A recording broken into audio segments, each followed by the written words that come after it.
Hi, this is James Amos with Full Capital, and I get Brett Luskey with Fairmont. Brett, what's going on, man? James, I'm doing well, man. Yourself? I'm doing good. Well, we got the Whole Capital Conference coming up here in about a month, and I wanted to touch base with you. I know a lot of stuff is happening in sort of the DFW multifamily market, and you guys manage how many units now? I didn't prep you for this, so. Yeah, no, it's good. We manage 6,000 units throughout the DFW area. And have you gone outside DFW, or are you staying mostly in DFW? Yeah, so we manage a few assets in Waco, a couple in Corsicana, Okay. basically up 45, up 35. We've been in tertiary markets before, but currently we're concentrating in the DFW marketplace. Okay, perfect. And then, so let's, before we get into too much market stuff, maybe give an overview of your background, Fairmont's background, and then we'll talk a little bit more about the market and what you're seeing. Yeah, that sounds good. So we are Fairmont Management is a third-party property management company founded in Dallas by my business partner, Mike Kotwitz. Fairmont started in 1994, so we've been around for 31, going on 32 years now, specializing in the multifamily space in the Dallas market. Um, we're a family-owned business. We really pride ourselves on keeping our pulse on our properties and providing a specialized hands-on management style for each and every client. What would you say? Okay, so on the 6,000 units that you guys manage, what would be like your typical deal? Is it a B deal, A deal? Is it 90 units? Is it 120 units, 50, 150? What's the typical deal on average for you guys to take over right now or manage? Yeah, so it's going to be in the B and C class space, Okay, depending on how you want to classify your property. sure. Really 100 units plus. From a client perspective, we've worked with everybody that has owned their property for since Fairmont's been in existence, and we've managed those assets all the way up to current syndicators and to family offices. So really, our clientele is very wide ranging. So you've obviously been in the market for a while. In 21 and 22, we just saw rent growth go almost crazy in terms That's of, right. 15, 20% trade outs. And now let's take the last 6 months of this year. And what are you seeing? I don't know if you want to slice it by submarket or slice it by B and C. Maybe just give us some general trends that you're seeing in the management space right now. Yeah, sure. So 21, 22, like you said, it was blow and go. You have a tenant in the property, they're going to market rent on their renewal because if not, I got somebody that'll pay even more, right? Right. That was just the way that we operated, kind of everybody operated, and it worked. Rent growth blew up, everything was going sky high. It was great. Currently, we have shifted our focus to retaining residents that we want to retain, right? And Right. I preface that because quite a few of our move outs are due to evictions or financial issues or just being bad residents. So we want those out. But our goal now it has shifted to cash conservation, and with that, it's retainage, retainage, retainage. Keep the good paying residents there. We don't have to turn a unit. It's okay if they pay the same amount for another 12 months, but keep them there because I do feel like, and we know that there's a higher turnover in the Dallas market. And Right. I'm just going to generalize that because we do Yeah. have certain properties that kind of outliers right now to where it's like they're 98, 99% and they're growing rent and it's lovely. But the majority of them, it's more of a struggle to retain. So let's say somebody does move out.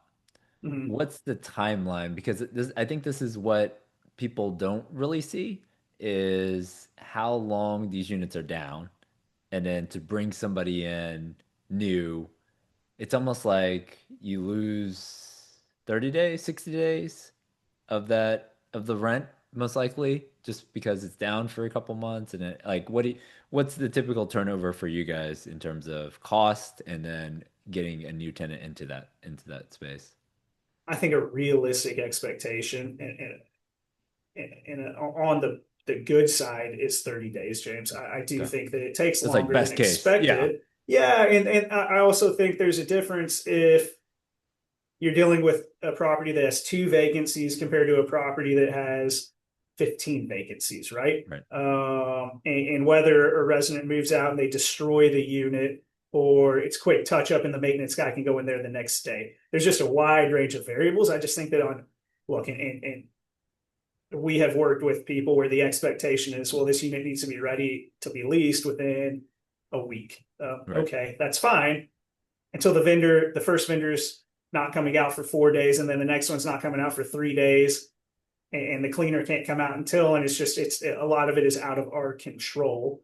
To where I think a realistic expectation to get somebody completely moved in is 30 to 45 days.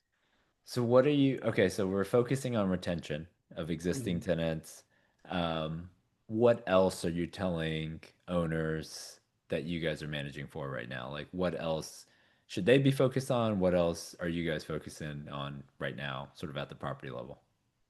Yeah, so we're really focusing on, and this is probably to the immediate detriment of our property occupancy, Okay. but we are really focusing on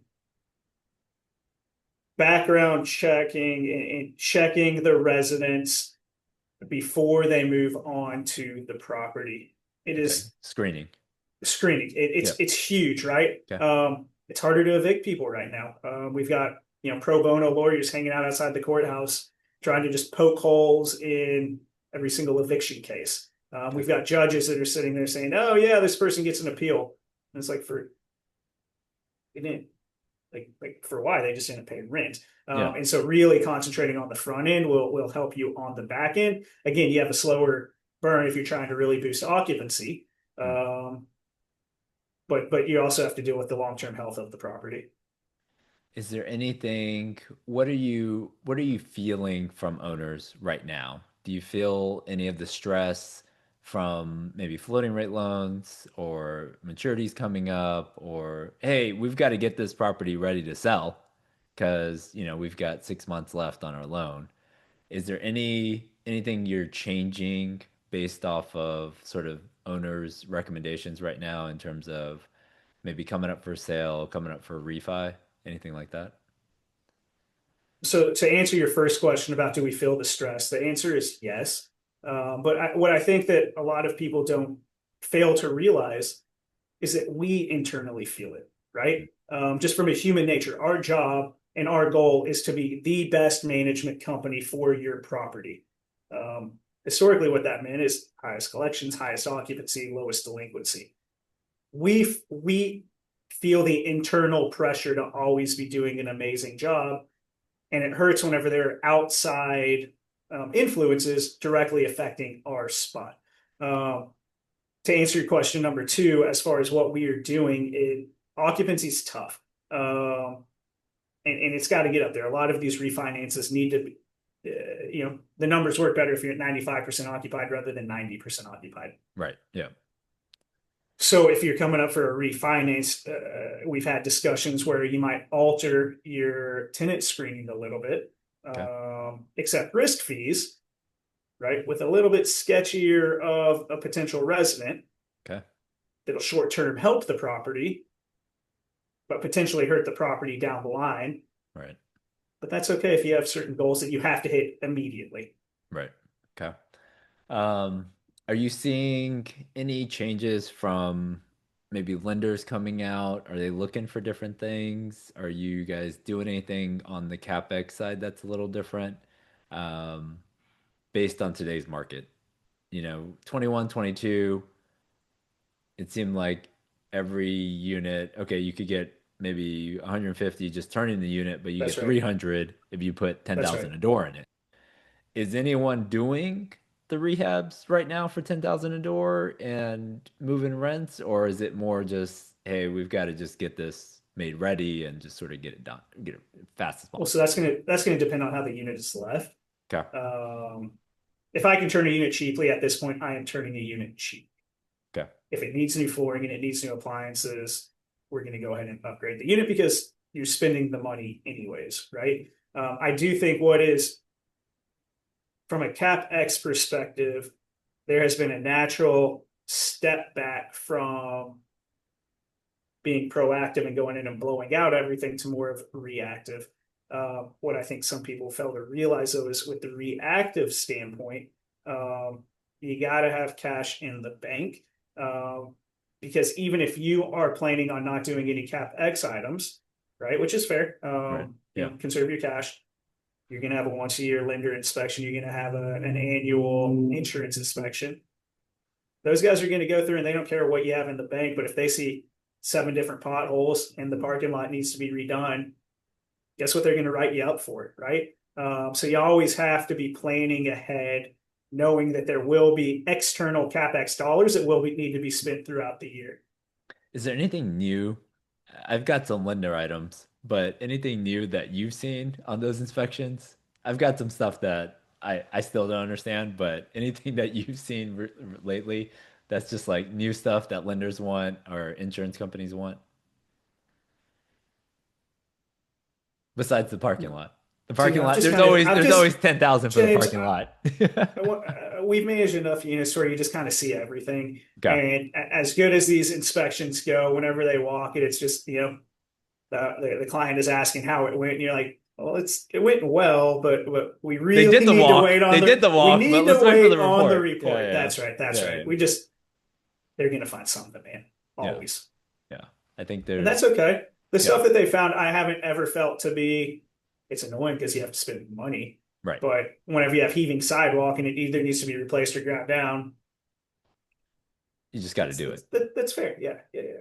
So, I mean, everybody's waiting for this next cycle, quote unquote, to start, right? So we've been down, let's say 22 was the peak, and then you've been down a couple years here. So we've been, 3 years from the peak. And everyone's like, hey, is this the bottom? Is this like now the time to like step back into this market? You've been around for a little bit. What are your thoughts, sort of, as you talk to investors, as I'm sure you're getting asked to, hey, look at this deal, pro forma this deal. What are you thinking? What are you hearing from investors right now on do they feel like this is the time to step in and back into the market, right? Because a lot of people haven't bought much the last couple of years. That's right. That's Yeah. right. My response to them is if the property maintains where it is at currently, Okay. Current are NOI. you, Yeah. I don't care about pro forma. I Yeah. really don't. Can Okay. you successfully maintain the property for 3 years at today's numbers? Okay. And I have don't the know if debt it's to going to do go up. it. Have the debt Yeah, to yeah, do yeah, it. yeah, Yeah, yeah, yeah, yeah. The totally. debt's got to be. Yeah, yeah, yeah. Yeah, I don't want to be bleeding. That's Um, right. yeah. Okay. I mean, because 2 years ago we bought properties and it was like, yeah, we're just going to base it off the pro forma numbers, and it somehow worked, right? Yeah. Yeah. Yeah. Yeah. Whereas now it's right now. No. Yeah. Okay. So you want to see if in year three, if my NOI stayed the same, does it still work? Does the cash on cash still work for your That's right. investors? And That's then right. look, if supply drops off and we get a couple good years of rent growth in 26, 27, taxes don't hit me again, insurance doesn't hit me, then we see a pop in NOI and we get, potentially better cap rate than what we bought it at.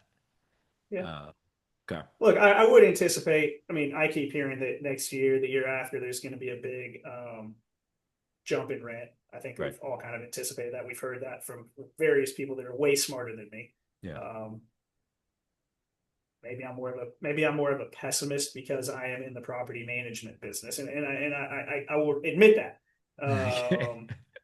Right, but Until you see it, you got to see yeah, it. right. Yeah. I mean, Yeah. look, we're dealing with the here and now, and I Yeah. think that's fair. And I think that to me, it seems like pricing is coming down to meet the here and now. Yeah. Okay. Um, from what I, yeah, What is so somebody has maybe B and C property in DFW and they're either looking at acquiring or looking at maybe changing up, maybe their management company is no longer in the business, or they, sure, are focusing on another market, or they're coming to Dallas, right? And they're saying, "Hey, look, I need sort of boots on the ground, someone who's been in the market for a while. I'm coming in from California. What's the best way for sort of someone to start that relationship with you? Yeah, reach out. Look, so we're going to be at your event on Yep. October 9th. We're very excited for it. We love being at the Old Capitol multifamily event. Um, if you meet me, though, I will happily tell you other people that I work with. Yeah. Before you just jump in bed with Fairmont and say that's my team, I want you to talk to other people that have worked with us. Right.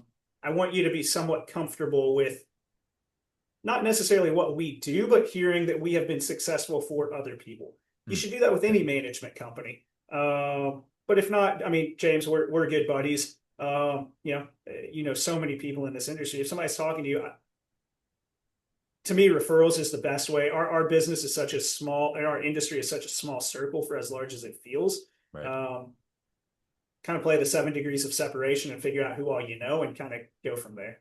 Yeah. I mean, yeah, a lot of people, they might have been, I don't know, in office or they might have been in Phoenix. And now, I think DFW has matured as a market as well. And so a lot more people are, I think, they've seen sort of how maybe DFW has performed in this sort of down cycle compared to Sure. maybe in Austin, San Antonio, or Houston. And so I think it feels like a little bit more of a mature market. And I think more people are probably going to step into DFW this next cycle. Man, I And hope so. so, Look, I also view the property management relationship as being one of your most important relationships as you go to purchase these properties and asset manage. Um, we're the one outside team that you will be directly involved with every single day, for better or worse. And I mean, we interview clients as much as they interview us.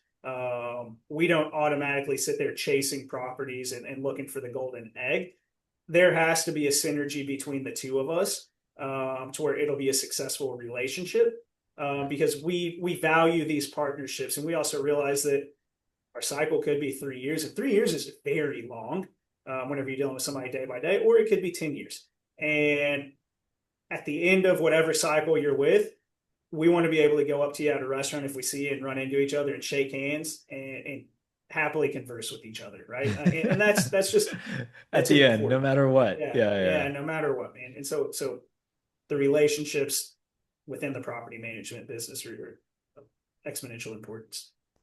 Well, we appreciate you guys sponsoring the conference here in about a month. Should be a good show out here in Frisco. So um, we will talk to you then. If we'll drop your contact info below in the description, and then, but yeah, you can go online, Fairmont Management Company, Brett Luskey, find him. He responds, so definitely give him a call, send him an email, and make sure you guys track him down. All right. Any parting words here, Brett, before we jump? James, thanks for having me, man. I couldn't express the gratitude that we feel towards Old Capitol. And again, like I said, go to the Old Capitol event. It's one of the top ones each year, and we're excited to see you there. All right. All right. I'll see you there, man. Bye.